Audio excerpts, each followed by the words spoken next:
So I know you mentioned rear and front facing. So this is another question that came up in the group as well. When should a child move from rear to front facing?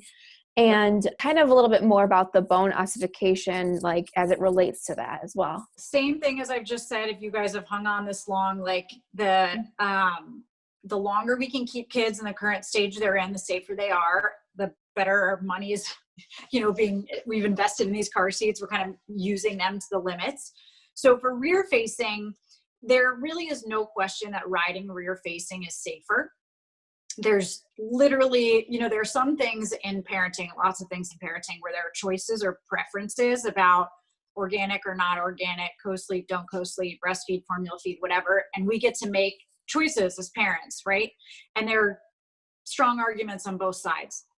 When it comes to car seat safety, there's one side. It's a one-sided argument because it's scientifically based.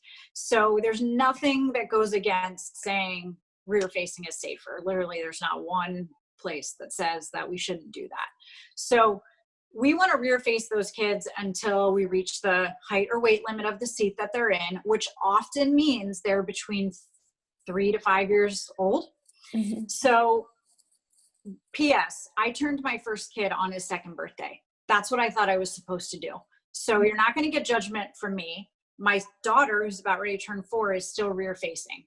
I tell people this for 2 reasons. One, because of the bone ossification, which means that the bones within the neck and spine, when you're born, are not fused together. As you get closer to age 4, you get, on average, but that's pretty true, like 96% of our kids' bones have fused together, which means that their neck and spine are a lot stronger. So I tell people in general, like, try to make age 4 your goal. No judgment from me. They may outgrow it before that. They may be able to stay in it till age 6. But the closer we can get to that, the safer. In addition, what I wish somebody would have told me with my son, they're annoying when you turn them forward facing, you guys. They are. So when they're rear facing, everyone worries about their legs. First of all, their legs are never a concern. The incident of kids' legs being injured happened forward facing because they slam into the seat in front of them. So that's the biggest reason people are turning their kids is because of their legs. My daughter, literally her legs, like you'll see all over my page, they're hanging to the side, they're up in the air, like she's all over the place. But if we turned her forward facing, they'd be dangling down. And a lot of times kids' legs fall asleep. It's an uncomfortable position for them. It's like if you're on a bar stool and you can't reach the part that you set your feet on, it's uncomfortable.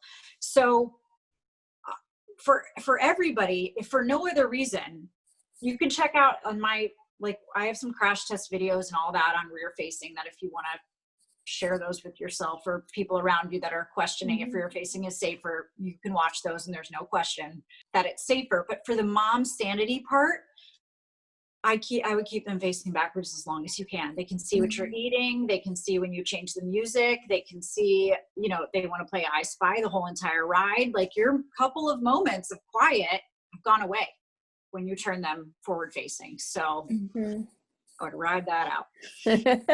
That's awesome. All right. Yeah. Awesome. I think that definitely answers her question there. And then I have just one final question from the group. Are car seats voided after a car crash? Usually, yes.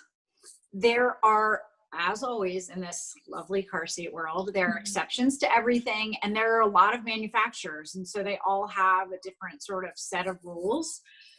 On average, the answer is yes. I would do the easiest thing, which is call the manufacturer directly and walk them through what happened, and that they will tell you whether to replace the seat, or there's a grouping of car seats that are considered, if you're in a minor crash, you can still use it, but defining minor crash means different things to different people. So yes, most often you have to replace it, because we have to remember the car seat was made for one-time use in terms of one-time crash. It's not made for more than one. So even if it's unoccupied, your kid isn't in it, and you're in a crash, you should call the manufacturer and see if it needs to be replaced. And most often, our insurance companies will pay for the seat to be replaced if the manufacturer requires it. You may have to upfront the cost and then they reimburse you.